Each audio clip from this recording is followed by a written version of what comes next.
بسم اللہ الرحمن الرحیم۔ السلام علیکم دوستو، جیسا کہ آپ جانتے ہیں کہ ہم جاسوسی ادب کے شاہکار مصنف مظہر کلیم ایم اے کے ناول فوگی ٹاسک کا مطالعہ کر رہے ہیں۔ تو آئیے چلتے اس ناول کی ایپیسوڈ 7 کی طرف۔ پھر تم اس کے مقابل کیا پلاننگ کرو گے؟ مٹاشر نے کہا، پلاننگ کرنے کی ضرورت ہی نہیں ہے، مجھے معلوم ہے کہ وہ کس انداز میں کام کرتے ہیں اور ان کا خاتمہ کس طرح کیا جا سکتا ہے، اس لیے جیسے ہی وہ باچان میں قدم رکھیں گے موت ان پر جھپٹ پڑے گی۔ باروش نے کہا، میرا خیال تھا کہ تم اس وقت تک اس کے مقابل نہ ہو جب تک وہ ہمارے کسی خاص سراغ تک نہ پہنچ جائے، آخر وہ یہاں کر پہلے ہمارا سراغ لگائے گا تب بھی کچھ کر سکے گا، اب ویسے ہوا میں تو پتھر مارنے سے رہا۔ مٹاشو نے کہا، نہیں مٹاشو، اسے وقت دینے کا مطلب ہے کہ ہم اپنے پیروں پر خود کلاڑی مار لیں۔ وہ انتہائی تیز رفتاری سے کام کرنے کا عادی ہے اور انتہائی حیرت انگیز انداز میں اصل سراغ تک پہنچ جاتا ہے، اس لیے میں اسے اور اس کے ساتھیوں کو ایک لمحے کی ڈھیل دینے کا روداد نہیں ہوں۔ جیسے وہ ٹاکی ایئرپورٹ پر اتریں گے ان پر حملے شروع ہو جائیں گے اور اس وقت تک مسلسل ہوتے رہیں گے جب تک وہ ہلاک نہ ہو جائے، میں انہیں سنبھلنے کا موقع ہی نہیں دینا چاہتا۔ باٹوش نے کہا، کیا تم کسی گروپ کو ہائر کرو گے؟ مٹاشو نے کہا، ہاں، ایک نہیں بلکہ کئی گروپ پر میں خود ٹاکیوں میں اس وقت تک رہوں گا جب تک معاملات فائنل نہیں ہو جاتے۔ باٹوش نے جواب دیتے ہوئے کہا، ٹھیک ہے، لیکن کیا یہ ضروری ہے کہ وہ اپنے اصل حلیوں میں ہی آئیں؟ مٹاشو نے کہا، میرا خیال ہے کہ وہ اصل حلیوں میں ہی آئیں گے، کیونکہ عمران ہمیشہ دوسروں کی غلطیوں سے فائدہ اٹھاتا ہے۔ اسے معلوم ہے کہ اسے پہچان لیا جائے گا تو پھر اس پر حملہ کیا جائے گا اور پھر وہ حملہ آوروں کو پکڑ کر ان کے ذریعے آگے بڑھتا جائے گا، لیکن اگر ایسا نہ بھی ہوا تب بھی بہرحال اسے پہچان لیا جائے گا۔ میں پورے ٹاکیوں میں اس کی شناخت کے لیے جال بچھا دوں گا، یہ سارے کام مجھے آتے ہیں۔ باٹوش نے کہا، اوکے، وش یو گڈ لک، دوسری طرف سے کہا گیا، اور باٹوش نے اوکے کہہ کر ریسیور رکھ دیا۔ پھر وہ کچھ دیر تک بیٹھا سوچتا رہا، پھر اس نے ریسیور اٹھایا اور فون کے نیچے موجود بٹن پریس کر کے اس نے تیزی سے نمبر پریس کرنے شروع کر دیے۔ وہ اب ایک حتمی پلان سوچ چکا تھا اور اسے یقین تھا کہ وہ اس پلان کے تحت بڑی آسانی سے عمران اور اس کے ساتھیوں کو ہلاک کرنے میں کامیاب ہو جائے گا۔ شاندار انداز میں سجے ہوئے کمرے میں صفدر، کیپٹن شکیل اور تنویر کے ساتھ ساتھ جولیا اور سالیہ بھی موجود تھیں۔ یہ ناراک کے ایک بڑے ہوٹل کا کمرہ تھا اور عمران اپنے ساتھیوں سمیت پاکیشیا سے یہاں پہنچا تھا۔ ایئرپورٹ سے وہ سب سیدھے اسی ہوٹل میں آئے تھے۔ یہاں ان سب کے لیے کمرے پہلے سے بک تھے۔ یہ کمرہ جس میں وہ موجود تھے عمران کے نام پر بک تھا، اس لیے وہ سب اس وقت اس کمرے میں موجود تھے۔ عمران انہیں وہاں ٹھہرنے کا کہہ کر خود باہر چلا گیا تھا اور اب تک اسے گئے ہوئے 1 گھنٹہ ہو گیا تھا، لیکن اس کی واپسی نہ ہوئی تھی اور اسے 1 گھنٹے میں وہ دوبارہ ہوٹل سروس سے ہاٹ کافی منگا کر پی چکے تھے۔ یہ عمران آخر ہمارے ساتھ ایسا سلوک کیوں کرتا ہے؟ اچانک تنویر نے غصیلے لہجے میں کہا۔ کیسا سلوک؟ صفدر نے چونک کر پوچھا۔ باقی ساتھی بھی چونک کر اسے دیکھنے لگے۔ اب دیکھو، 1 گھنٹہ ہو گیا لیکن اس کی واپسی ہی نہیں ہوئی، کیا ہم فالتو اور فضول لوگ ہیں؟ تنویر نے غصیلے لہجے میں کہا، تمہارا کمرہ علیحدہ موجود، اگر تمہیں یہاں بیٹھنا پسند نہیں ہے تو تم اپنے کمرے میں چلے جاؤ، جولیا نے غصیلے لہجے میں کہا۔ اسے شاید عمران کی عدم موجودگی میں تنویر کی عمران کے متعلق یہ بات اچھی نہ لگی تھی۔ میں کیسے جا سکتا ہوں، تم جو یہاں موجود ہو، تنویر نے جھلائے ہوئے لہجے میں کہا۔ تو سب بے اختیار ہنس پڑے اور تنویر ایک لمحے کے لیے تو انہیں حیرت سے ہنستے ہوئے دیکھتا رہا، لیکن پھر خود بھی آہستہ سے ہنس پڑا۔ شاید اب اسے سمجھ آئی تھی کہ اس نے کیا بات کر دی ہے۔ تو تم صرف میری وجہ سے یہاں بیٹھے ہو؟ جولیا نے مسکراتے ہوئے کہا، ہاں، کیونکہ تم بہرحال ڈپٹی چیف ہو، تنویر نے جواب دیتے ہوئے کہا، اور اس بار جولیا بھی بے اختیار ہنس پڑی۔ جولیا، اگر تم ناراض نہ ہو تو ایک بات کہوں؟ سالیہ نے مسکراتے ہوئے کہا۔ کیسی بات؟ جولیا نے چونک کر پوچھا۔ باقی ساتھی بھی حیرت بھری نظروں سے اسے دیکھنے لگے۔ تمہارے بارے میں جتنے سچے جذبات تنویر کے ہیں اتنے عمران کے نہیں ہیں، اس لیے تمہیں تنویر کے ان جذبات کی قدر کرنی چاہیے، سالیہ نے کہا۔ عمران کے تو میرے بارے میں سچے جھوٹے تو ایک طرف سرے سے جذبات ہی نہیں ہیں، جولیا نے منہ بناتے ہوئے کہا۔ تو سالیہ کے ساتھ ساتھ تنویر بھی اس کی بات سن کر بے اختیار چونک پڑا۔ اگر تمہیں خود اس بات کا احساس ہے تو پھر، سالیہ نے حیرت بھرے لہجے میں کہا، تو کیا یہ ضروری ہے کہ جذبات جس کے بھی ان کا جواب دیا جائے؟ کیا تم خود اس تجربے سے نہیں گزر رہی؟ جولیا نے کہا۔ تو سالیہ بے اختیار ہنس پڑی۔ تم نے میرے بارے میں کیسے کہہ دیا کہ میں ان جذبات کے تجربے سے گزری؟ حالانکہ ایسی تو کوئی بات نہیں، سالیہ نے مسکراتے ہوئے کہا۔ تمہارا دل اس بارے میں خود ہی گواہی دے رہا ہوگا۔ بہرحال چھوڑو ان باتوں کو، ہم نے یہ سوچنا ہے کہ ہمارا اس بار مشن کیا ہے۔ میں نے راستے میں عمران سے پوچھنے کی بے حد کوشش کی ہے، لیکن وہ ایسا پتھر ہے کہ اس سے سر تو ٹکرایا جا سکتا ہے لیکن اس سے کچھ حاصل نہیں کیا جا سکتا، جولیا نے ایسے لہجے میں کہا کہ سوائے تنویر کے باقی سب بے اختیار زیر لب مسکرا دیے۔ ایک تو یہ بات میری سمجھ میں نہیں آتی کہ چیف نے تمہیں ڈپٹی چیف کیا صرف ڈیکوریشن کے لیے بنایا ہے؟ ڈپٹی چیف تم ہو لیکن تمہیں وہ مشن کے بارے میں کچھ بھی نہیں بتاتا، اور عمران جو سیکرٹ سروس کا ممبر ہی نہیں ہے اسے سب کچھ معلوم ہوتا ہے، تنویر نے جھلائے ہوئے لہجے میں کہا۔ میں نے چیف کی منت تو نہیں کی تھی کہ وہ مجھے ڈپٹی چیف بنائے، جولیا نے غصیلے لہجے میں کہا۔ میں نے کب کہا ہے کہ تم نے منت کی ہے؟ میں تو یہ کہہ رہا ہوں کہ اس عمران کے مقابلے میں تمہیں اہمیت دینی چاہیے۔ تنویر نے منہ بناتے ہوئے کہا، چیف جو کچھ کرتا ہے سوچ سمجھ کر ہی کرتا ہے، اور اس کے پیش نظر بہرحال ملک کا مجموعی مفاد ہوتا ہے، کسی کے جذبات نہیں ہوتے۔ جولیا نے جواب دیتے ہوئے کہا، سارا مفاد عمران تک ہی محدود ہو کر رہ گیا ہے، تنویر نے کہا، اور پھر اس سے پہلے کہ مزید کوئی بات ہوتی کمرے کا دروازہ کھلا اور عمران مسکراتا ہوا اندر داخل ہوا۔ ارے مجھے کسی نے بتایا ہی نہیں کہ یہاں دولہا شدت سے انتظار کر رہا ہے، میں خواہ مخواہ میرج بیورو آفس تلاش کرتا رہا۔ سلام دعا کے بعد عمران نے بڑے مسوسے سے لہجے میں کہا اور ان کے ساتھ ہی کرسی پر بیٹھ گیا۔ منہ دھو رکھو، سمجھے تمہارا دولہا بننے کی حسرت کبھی پوری نہیں ہو سکتی۔ دوسری کسی بولنے سے پہلے ہی تنویر نے کہا، چلو دولہا نہ صحیح یکلا صحیح، عمران نے مسکراتے ہوئے کہا تو تنویر بے اختیار چونک پڑا، اس کے چہرے پر حیرت کے تاثرات ابھر آئے۔ یکلہا کیا مطلب؟ تنویر نے حیرت بھرے لہجے میں کہا، پہلے میں نے تمہیں بھی ساتھ شامل کر لیا تھا، اس لیے دو کا ہنسا کہا تھا، لیکن اب تمہارے احتجاج پر میں نے تمہارا نام کٹ کر دیا ہے، اس لیے عبداللہ کی بجائے یکلہا ہوگا۔ عمران نے مسکراتے ہوئے وضاحت کرتے ہوئے کہا، ویسے عمران صاحب اصلاح کا کیا مطلب ہوتا ہے؟ صفدر نے مسکراتے ہوئے کہا، میرا خیال میں یہ لحاف کا مخفف ہوگا، اور بیگم کے خوف سے چونکہ کپاہٹ بڑھ جاتی ہوگی اس لیے ایک کی بجائے دو لحاف ڈال دیے جاتے ہوں گے۔ عمران نے کہا تو کمرہ بے اختیار کہکوں سے گونج اٹھا۔ یہ فضول باتیں چھوڑو، یہ بتاؤ کس بار ہمارا مشن کیا ہے؟ جولیا نے شاید موضوع بدلتے ہوئے کہا، کیا مطلب؟ کیا چیف نے تمہیں کچھ نہیں بتایا؟ عمران نے حیرت بھرے لہجے میں کہا، نہیں، اس نے کہا تھا کہ تم مشن کے بارے میں خود ہی ہمیں بتاؤ گے۔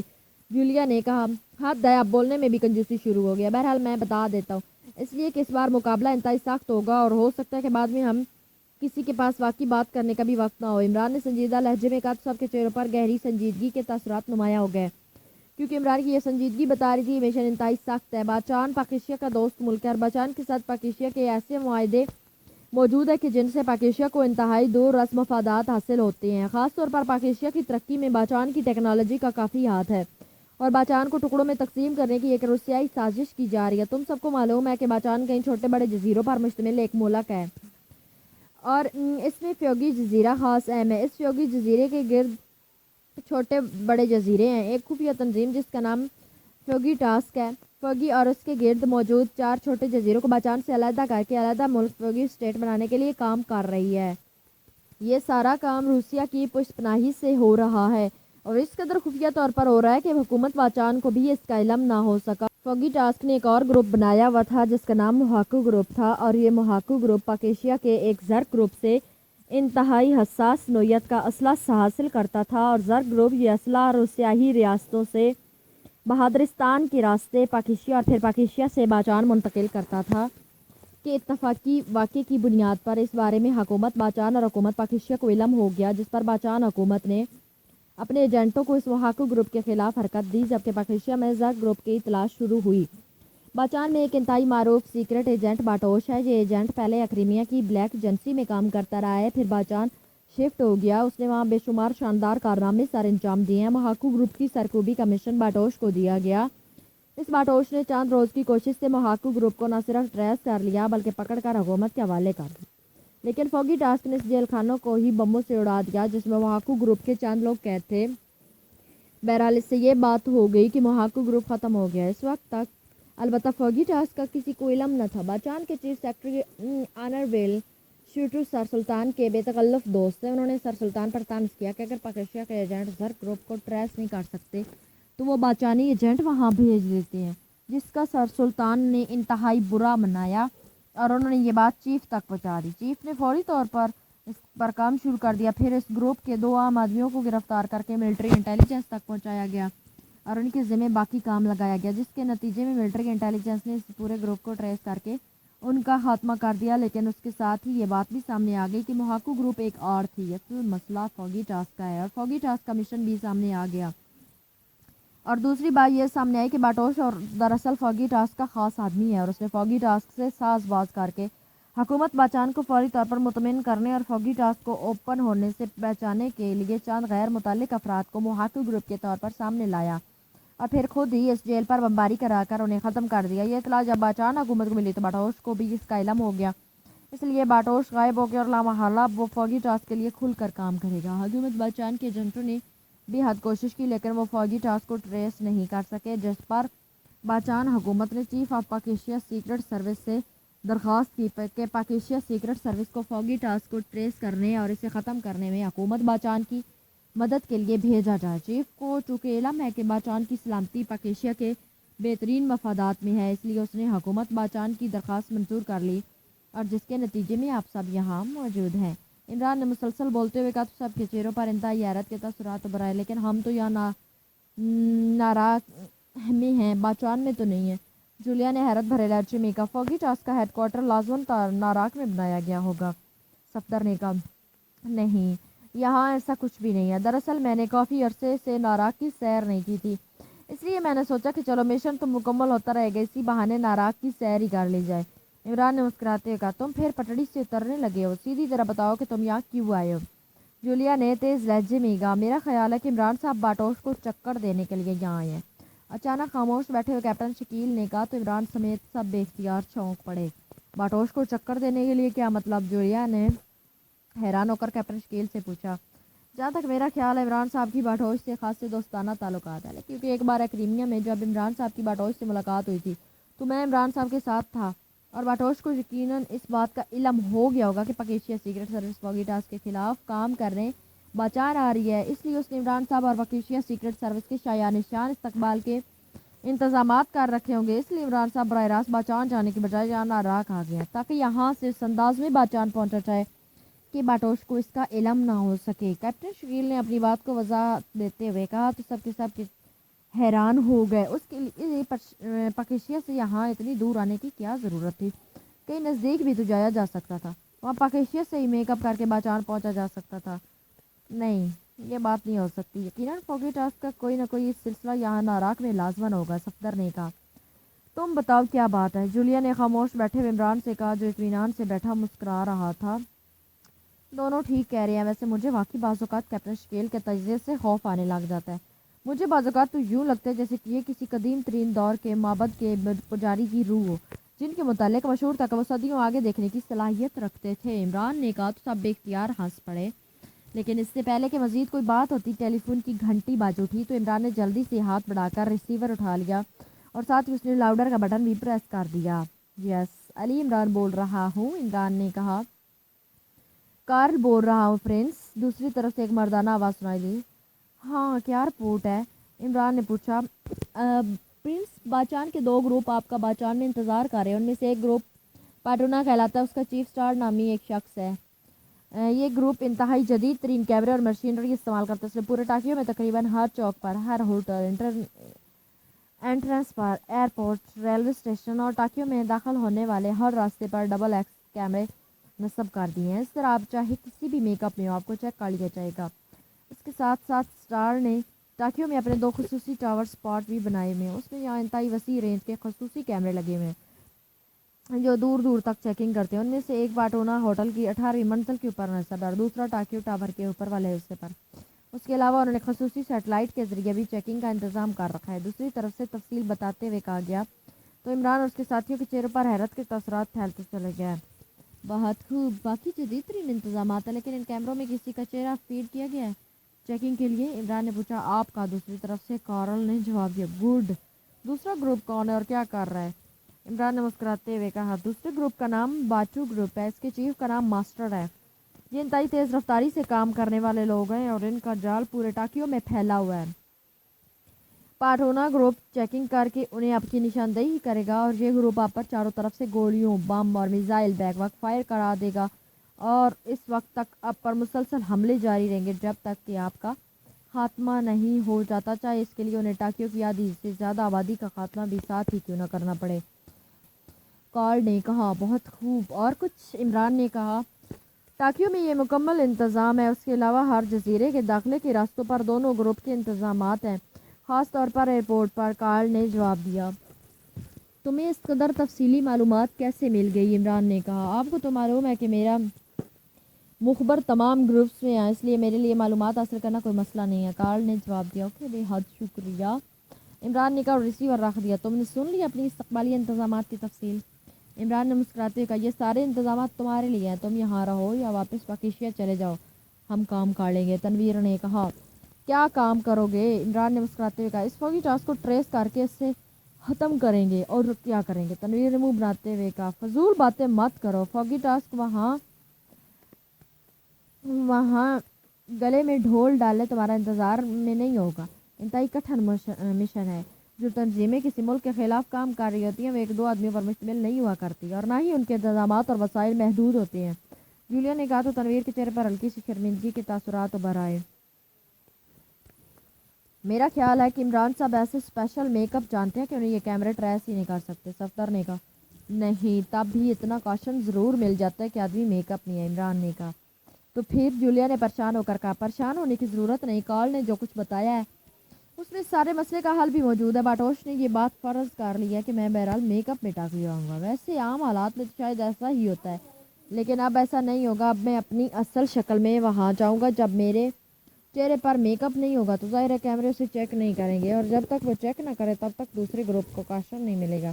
اس طرح ہم اطمینان سے ٹاکیوں میں داخل ہو کر آگے بڑھتے جائیں گے۔ عمران نے کہا لیکن آپ کی تصویر جس کیمرے میں فیڈ کی گئی ہے اس کا کیا ہوگا؟ صفدر نے کہا وہ تصویر صرف اس وقت کمپیوٹر چیک کرے گا جب کسی چہرے پر میک اپ کی نشاندہی ہوگی، ورنہ نہیں۔ عمران نے کہا لیکن باٹوش تو بہرحال آپ کو جانتا ہے، اس نے ہو سکتا ہے آپ کا حلیہ دوسرے گروپ کو ویسے ہی بتا رکھا ہو۔ صفدر نے کہا ہاں ایسا ہو سکتا ہے، ایسی صورت میں بھی ہمیں بہرحال آگے بڑھنا ہوگا، اب ہم یہاں ہاتھ پر ہاتھ دھرے بیٹھے تو نہیں رہ سکتے۔ عمران نے کہا اور سب نے اس بات میں سر ہلا دیے۔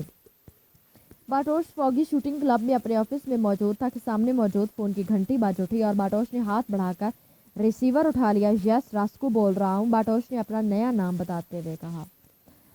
ہوگا تو سوگو بول رہا ہوں، آپ کے لیے کام اطلاع ہے کہ ناراک کے کارل گروپ نے ٹاکیو میں پاٹونا گروپ کے تمام انتظامات کے بارے میں اور باٹو گروپ کی کارکردگی کے بارے میں تفصیلات حاصل کی تھی، جس پر میں نے ناراک کے کارل گروپ میں موجود اپنے خاص آدمی سے رابطہ کیا تو مجھے معلوم ہوا کہ یہ اطلاعات براہ راست کارل تک پہنچائی گئی ہیں، اور کارل نے یہ اطلاعات ناراک کے گرانڈ ہوٹل میں موجود علی عمران کو فون پر بتا دی ہیں۔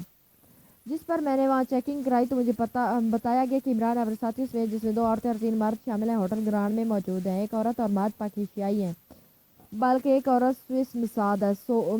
سوگاتو نے تفصیل بتاتے ہوئے کہا گڈ، کیا یہ لوگ اپنے اصل حلیوں میں ہیں؟ باٹوش نے مسکراتے ہوئے کہا عمران اپنے اصل حلیے میں ہے، باقی کے بارے میں ظاہر ہے کچھ معلوم نہیں کہ وہ اصل حلیوں میں ہے یا میک اپ میں۔ سوگاتو نے جواب دیا تم ایک کام کرو، ان کی نگرانی کراؤ، صرف نگرانی، اور جب یہ ناراک سے جس طرف بھی روانہ ہو تو مجھے فوری اطلاع دینا۔ باٹوش نے کہا ٹھیک ہے۔ دوسری طرف سے کہا گیا اور اس کے ساتھ ہی رابطہ ختم ہو گیا تو باٹوش نے ہاتھ بڑھا کر کریڈل دبایا، پھر تیزی سے نمبر پریس کرنے شروع کر دیے۔ پاٹونا ہوٹل رابطہ قائم ہوتی ایک نسوانی آواز سنائی دی اسٹار سے بات کراؤ، میں فوگی سے راسکو بول رہا ہوں۔ باٹوش نے کہا اوکے ہولڈ آن کریں۔ دوسری طرف سے کہا گیا ہیلو اسٹار بول رہا ہوں۔ چند لمحوں بعد ایک بھاری سی مردانہ آواز سنائی دی راسکو بول رہا ہوں اسٹار، تمہارے شکار کو تمہارے گروپ اور باٹو گروپ دونوں کے بارے میں اطلاع مل چکی ہے۔ باٹوش نے کہا اوہ پھر کیا وہ نہیں آئے گا؟ اسٹار نے چونک کر پوچھا وہ لازماً آئے گا، وہ واپس جانے والوں میں سے نہیں ہے، میں نے تمہیں اس لیے کال کیا کہ تم اب محتاط رہنا، ہو سکتا ہے کہ یہ کوئی ایسا میک اپ کر لے جسے تمہاری مشینری چیک نہ کر سکے۔ باٹوش نے کہا وہ چاہے کچھ بھی کیوں نہ کر لے وہ بہرحال چیک ہو جائے گا، ایک بار وہ آئے تو صحیح، پھر دیکھنا کہ وہ دوسرا قدم بھی نہ اٹھا سکے گا۔ اسٹار نے کہا اوکے بہرحال میں نے اطلاع اس لیے دی تھی کہ تمہیں اس بارے میں اطلاع کر دوں۔ باٹوش نے کہا اور کریڈل دبا کر اس نے ایک بار پھر نمبر پریس کرنے شروع کر دیے۔ ٹپ ٹاپ کلب دوسری طرف سے رابطہ قائم ہوتی ایک نسوانی آواز سنائی دی ماسٹر سے بات کراؤ، میں فوگی سے راسکو بول رہا ہوں۔ باٹوش نے کہا ہولڈ آن کریں۔ دوسری طرف سے کہا گیا ہیلو ماسٹر بول رہا ہوں۔ چند لمحوں بعد ایک قرخت اور غراتی ہوئی آواز سنائی دی ماسٹر علی عمران نے تمہارے گروپ اور پاٹونا گروپ کے بارے میں اطلاعات حاصل کر لی، اس لیے ہو سکتا ہے کہ وہ کسی ایسے میک اپ میں آئیں جسے پاٹونا کے کیمرے چیک نہ کر سکیں۔ باٹوش نے کہا تو پھر ہمیں کیا کرنا ہوگا؟ ماسٹر نے کہا میں نے اسٹار سے بات کر لیا، اس کا کہنا ہے کہ وہ ہر حالت میں اسے ٹریس کر لے گا، میں نے تمہیں اس لیے کال کیا ہے کہ یہ شخص چونکہ باخبر ہو چکا ہے اس لیے وہ کچھ بھی کر سکتا ہے اور سارا کام تمہارے گروپ نے کرنا ہے، اگر تمہارے گروپ نے معمولی سی کوتاہی بھی کی تو یہ بازی الٹ بھی سکتی ہے۔ باٹوش نے کہا ہمیں صرف ٹارگٹ ملنا چاہیے، اس کے بعد ہم سے کوئی نہیں بچ سکتا، لیکن ہمارے ساتھ مسئلہ یہی ہے کہ ٹارگٹ کے لیے ہم دوسروں کے محتاج ہیں۔ ماسٹر نے کہا تم فکر مت کرو، ٹارگٹ بہرحال تمہیں ملے گا۔ باٹوش نے کہا تو پھر سمجھ لو کہ وہ ہٹ ہو چکا ہے، آج تک ہمارے گروپ سے ٹارگٹ کبھی بچ کر نہیں جا سکا، ماسٹر نے جواب دیتے ہوئے کہا۔ Okay wish you good luck, باٹوش نے کہا اور ریسیور رکھ دیا۔ کاش میں ٹاکیو جا سکتا، باٹوش نے بڑبڑاتے ہوئے کہا، لیکن دوسرے لمحے وہ ایک خیال کے آتے ہی چونک پڑا۔ اوہ ہو، یہ بھی ہو سکتا ہے کہ وہ اپنے اصل حلیے میں آ جائے اور پھر اسے کون چیک کر سکے گا؟ ویری بیڈ، باٹوش نے بے اختیار اچھلتے ہوئے کہا۔ اس کے ساتھ ہی اس نے جلدی سے ریسیور اٹھایا، ایک بار پھر تیزی سے نمبر پریس کرنے شروع کر دیا۔ پاٹونا ہوٹل، رابطہ قائم ہوتی نسوانی آواز سنائی دی۔ اسٹار سے بات کراؤ، میں فرگی سے راسکو بول رہا ہوں، باٹوش نے کہا۔ یس سر، ہولڈ آن کر دوسری طرف سے کہا گیا۔ ہیلو اسٹار بول رہا ہوں۔ چند لمحوں بعد اسٹار کی آواز سنائی دی۔ اسٹار، مجھے اچانک خیال آ گیا کہ یہ بھی ہو سکتا ہے کہ عمران سرے سے میک اپ ہی نہ کرے اور اپنے اصل حلیے میں ٹاکوے پہنچ جائے، اس لیے تم ایسا کرو کہ اپنے تمام آدمیوں کے ساتھ ساتھ ماسٹر کے گروپ کے آدمیوں کو بھی اس کی تصویریں پہنچا دو تاکہ وہ اسے دیکھتے ہی اس کا خاتمہ کر دے، باٹوش نے کہا۔ ہاں واقعی ایسا بھی ہو سکتا ہے، ٹھیک ہے، میں اس کی تصویر کی کاپیاں کرا کے اپنے آدمیوں کے ساتھ ساتھ ماسٹر کے آدمیوں کو پہنچا دوں گا، تم بے فکر رہو، بہرحال کام ہو جائے گا، اسٹار نے کہا، اور باٹوش نے اوکے کہہ کر ریسیور رکھ دیا۔ اب اس کے چہرے پر اطمینان کے تاثرات نمایاں تھے۔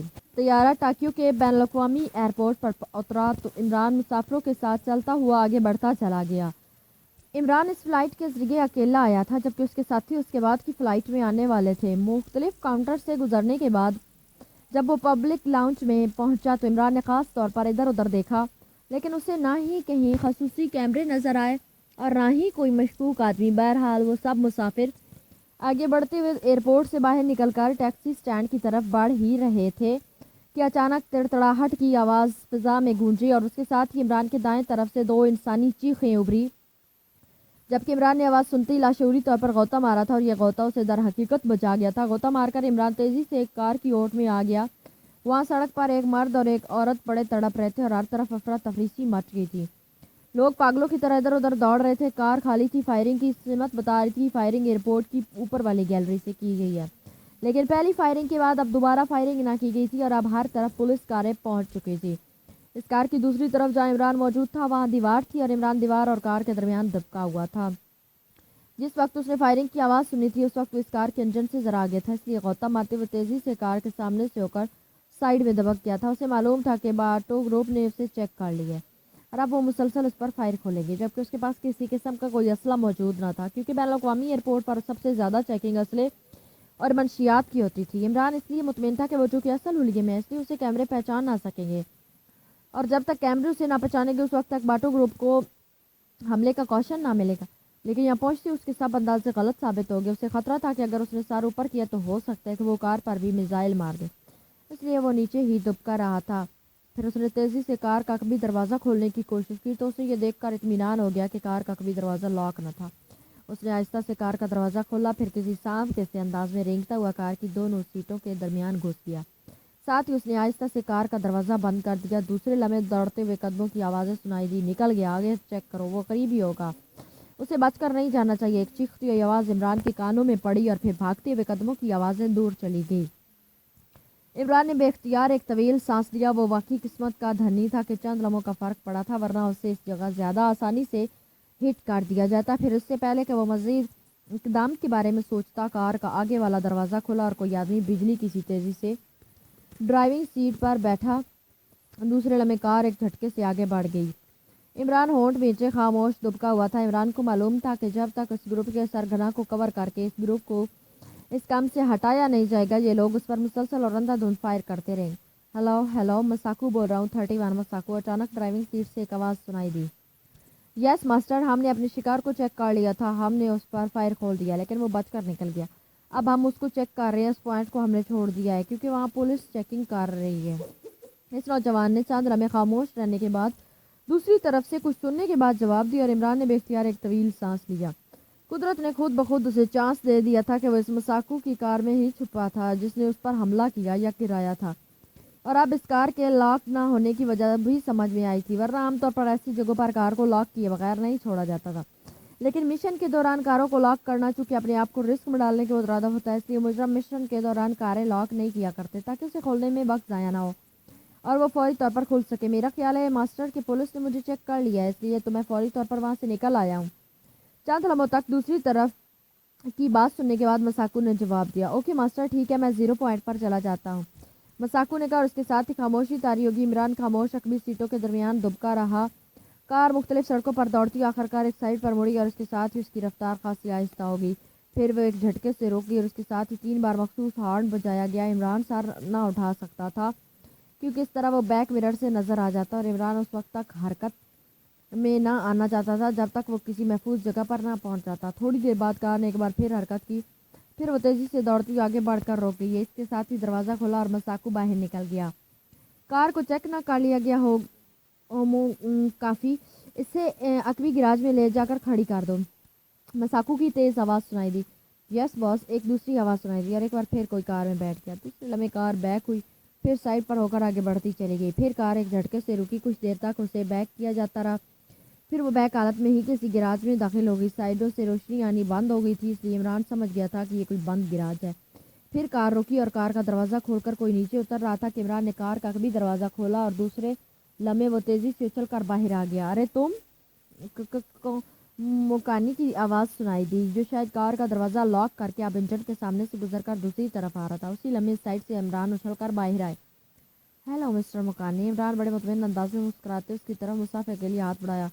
تو تم ایشیائی ہو تم. مکانی نے قدرے بخلائے لہجے میں کہا. عمران کا بازو تیزی سے گھوما اور مکانی چیختا ہوا اچھل کر نیچے گرا. مکانی چیختا ہوا اچھل کر گراج کی سائڈ دیوار سے جا ٹکرایا لیکن نیچے گرتے ہی وہ تیزی سے اچھلا ہی تھا کہ عمران کی لات بجلی کی تیز رفتاری سے حرکت میں آئی اور اٹھ کر کھڑے ہوتے ہوئے مکانی کی کانپٹی پر پڑنے والی بھرپور ضرب نے اسے ایک بار پھر چیختے ہوئے اچھل کر نیچے جا گرایا اور اس بار عمران نے اس کی گردن پر بوٹ رکھ کر اس تیزی سے موڑ دیا تھا اور مکانی کا اٹھنے کے لیے سمٹتا ہوا جسم تیزی سے سیدھا ہوتا چلا گیا. اس کی آنکھیں باہر کو نکل آئی اور چہرہ بری طرح مسخ ہو گیا تھا. عمران نے پیر کو آہستہ سے واپس موڑا. کتنے آدمی ہیں یہاں تمہارے علاوہ؟ بولو ورنہ. عمران نے گھراتے ہوئے کہا. پیر کو ہلکے سے موڑ دیا. دو. مکانی کے منہ سے گھراہٹ جیسی آوازیں نکلی اور اس کے ساتھ ہی اس کی آنکھیں بند ہو گئی. جسم یکلک ڈھیلا پڑتا چلا گیا. وہ ختم ہو چکا تھا. عمران نے پیر ہٹایا اور پھر جھک کر اس نے اس کی تلاشی لینی شروع کر دی. مکانی کے پاس مشین پسٹل موجود تھا جس کا میگزین فل تھا.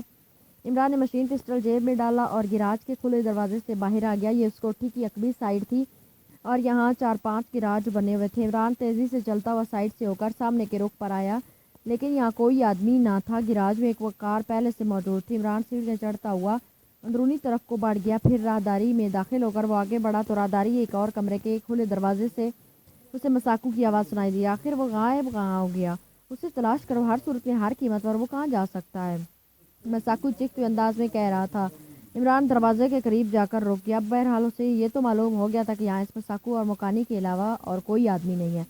اس لیے مکانی نے مرتے ہوئے 2 کا ہنسا کہا تھا اور عمران کی نقطۂ نظر سے اس کے لیے بہتر تھا کہ اسے ایک محفوظ پناہ گاہ مل گئی تھی اور اس گروپ کا ایک اہم آدمی بھی اس کے سامنے موجود تھا. چند لمحوں بعد بوتل سے شراب گلاس میں پڑنے کی آواز سنائی دی تو عمران سمجھ گیا کہ کال ختم ہو گئی اور اب مساکو شراب پینے میں مصروف ہے. تو وہ آگے بڑھا اور تیزی سے کمرے میں داخل ہو گیا. تو تم. کرسی پر بیٹھا ہوا مساکو عمران کو دیکھتے ہی اس طرح اچھلا جیسے اس کے سامنے اچانک کوئی بھوت آ گیا ہو. اس کیف میں موجود شراب سے بھرا ہوا گلاس ٹوٹ کر نیچے گرا تھا. ہاں میرا نام علی عمران ہے. عمران نے بڑے مطمئن سے لہجے میں کہا اور اس کی آواز سنتے ہی مساکو اس طرح اچھلا جیسے وہ اچانک سکتے سے باہر آ گیا ہو. اس کا ہاتھ بجلی کی سی تیزی سے جیب کی طرف بڑھا ہی تھا کہ عمران نے مشین پسٹل جیب سے نکال لیا. اپنے دونوں ہاتھ سر پر رکھ لو ورنہ. عمران نے گھبراتے ہوئے کہا. تم یہاں. مساکو نے ہاتھ ہٹاتے ہوئے کہا. وہ ابھی تک حیرت کے جھٹکے سے پوری طرح سنبھل نہ سکا تھا کہ یکلخت عمران کا بایاں بازو گھوما. مساکو نے تیزی سے ہٹ کر بچنے کی کوشش کی لیکن عمران کے داؤ کو نہ سمجھ سکا. اس کے بائیں بازو کی ضرب سے بچنے کے لیے وہ لاشعوری طور پر دائیں طرف کو ہٹا تھا اور اسی لمحے عمران کا دایاں بازو گھوما اور مشین پسٹل کا بٹ پوری قوت سے مساکو کی کانپٹی